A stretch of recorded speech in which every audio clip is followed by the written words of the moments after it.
I left that night. I didn't pack much, just a few clothes and my car keys. I drove until I couldn't remember where I'd been. For days, I just kept driving. I didn't go back to my parents' house. I didn't speak to Emily. I couldn't. I found a small apartment in a quiet town about an hour away from everything I'd known.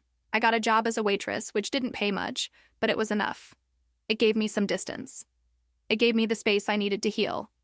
And then, one night, while I was working a shift at the diner, I met him. His name was Evan. He was tall, with dark hair and kind eyes. He was everything Daniel had been, but without the broken pieces. He was steady, patient, and unlike anything I'd ever known. We started talking, and I realized that I could breathe again, that I could laugh, that maybe, just maybe, I could trust someone again. Months passed, and the more I got to know Evan, the more I realized that he wasn't like Daniel or anyone else I had been with. He was good. He was pure. He treated me like I mattered, like I was enough. Evan proposed to me on a quiet Sunday afternoon in a park. He didn't ask me to be anything other than who I was. He just asked me to spend my life with him. And I said yes. It had been 3 years since I left. 3 years of building a life on my own. I had a new name for myself.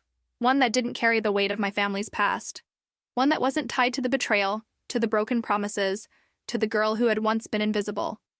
But when my mother called, asking me to come back, I didn't know what to think. "Lena, we want to make things right," she said, her voice trembling. "We were wrong. We've all made mistakes. Please come home. For the holidays, for us." I was skeptical, but part of me was still the girl who had wanted her family to love her, who had hoped they would change. So I agreed. I brought Evan with me.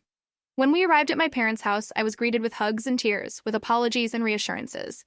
Emily was there too, standing in the corner, her eyes wide and bright. She greeted me with a warm smile, but it didn't reach her eyes. I knew her too well. I was careful. I kept close to Evan, holding his hand at every moment.